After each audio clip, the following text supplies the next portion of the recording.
आमचे श्रद्धास्थान पहिलीला जे शिकवतात तेच 10वीला शिकवतात. आमच्या इथे भेदभाव नाही.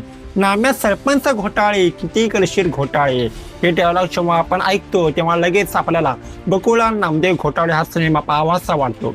आज आपण ज्या सिनेमाबद्दल बोलणार आहोत तो फक्त एक मराठी कॉमेडी सिनेमा नाही तर एका संपूर्ण पिढीचा अनुभव आहे.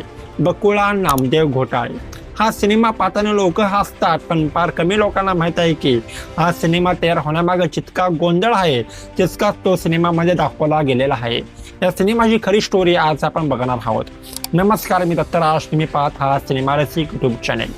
तत्पूर्वी मंडळी, सिनेमा आवडतो ना, मोगस कोण नको तो सगून घ्या आणि थेट सिनेमा रसिक यूट्यूब चॅनलला सबस्क्राईब करा, कारण की त्यामध्ये सिनेमा नाही तर सिनेमाच्या परंपरेचा आणि कलाकाराच्या माहितीचा जिवंत अनुभव येतो.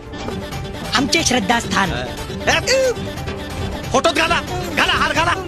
बकुळा नामदेव घोटाळ्याची कल्पना एका दिवसात आलेली नाही. डायरेक्टर केदार शिंदे आणि लेखकाची टीम तब्बल 4 वर्ष ही कथा घेऊन फिरत होती.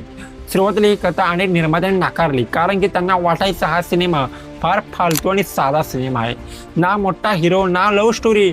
पण केदार शिंदेना ठामपणे वाटायचं की हा सिनेमा रिलीज झाला तर नक्कीच गाजणार. हा त्यांचा फुल्ल कॉन्फिडन्स होता.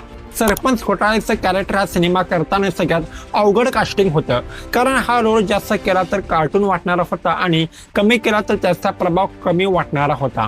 म्हणून मुद्दाम असा कलाकार निवडण्यात आला की जो फार स्टार नसून खरा गावातला सरपंच वाटेल. या कॅरेक्टरसाठी अनेक ग्रामीण भागातल्या लोकांना भेटून त्यांचं निरीक्षण केलं गेलं. त्यांची चाल, बोलण्याची पद्धत, स्वतः दाखवण्याची स्टाईल हे सगळं प्रत्यक्ष अनुभवावरनं घेतलं गेलं. यात बाकीच्या कलाकारांचा अभिनय फक्त 1% पण भरत जाधव यांचा अभिनय 99% आहे, असं त्यांनी सरपंच घोटाळे साकारलेला होता. बकासूर हे महाराष्ट्रातील एका दुर्गम गावाचे नाव आहे.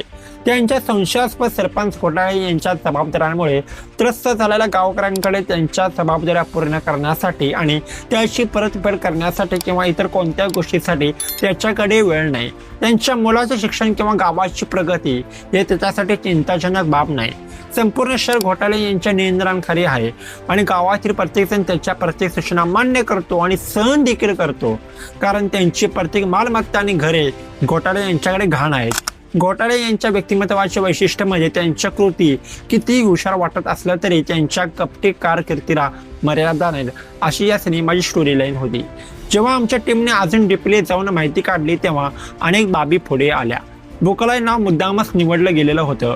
लेखकाच्या मते बकुळा नाव ऐकलं की आपल्याला लगेचच एक साधा, थोडा बुजरा, गोंधळलेला माणूस आपल्या डोळ्यासमोर येतो आणि घोटाळे आडनाव मुद्दामच ठेवण्यात आलं, कारण हा माणूस स्वतः घोटाळे करत नाही, पण सिस्टीममध्ये नियम आणि समाज त्याला सतत घोटाळा करण्यासाठी ढकलत पुढे राहतो.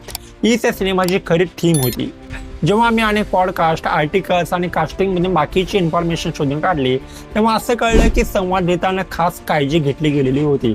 हो, खरं ऐकताय, संवाद लिहिताना खास काळजी घेतलेली होती. हे संवाद कागदावर बसून लिहिले गेलेले नव्हते. लेखक, कॅरेक्टर, कलाकार यांच्यात सतत चर्चा होत राहायची आणि संवाद सेटवर तयार झालेले होते. भरत जाधव यांचं मत होतं की सरपंच हा मोठ्याने बोलणारा माणूस नाही, तो मनात बोलतो, चेहऱ्याने व्यक्त होतो, त्यामुळे संवाद कमी आणि रिॲक्शन जास्त ठेवा. आज जे संवाद लोकांना फार रिलेटेबल वाटतात तेच या सिनेमाची ताकद आहे.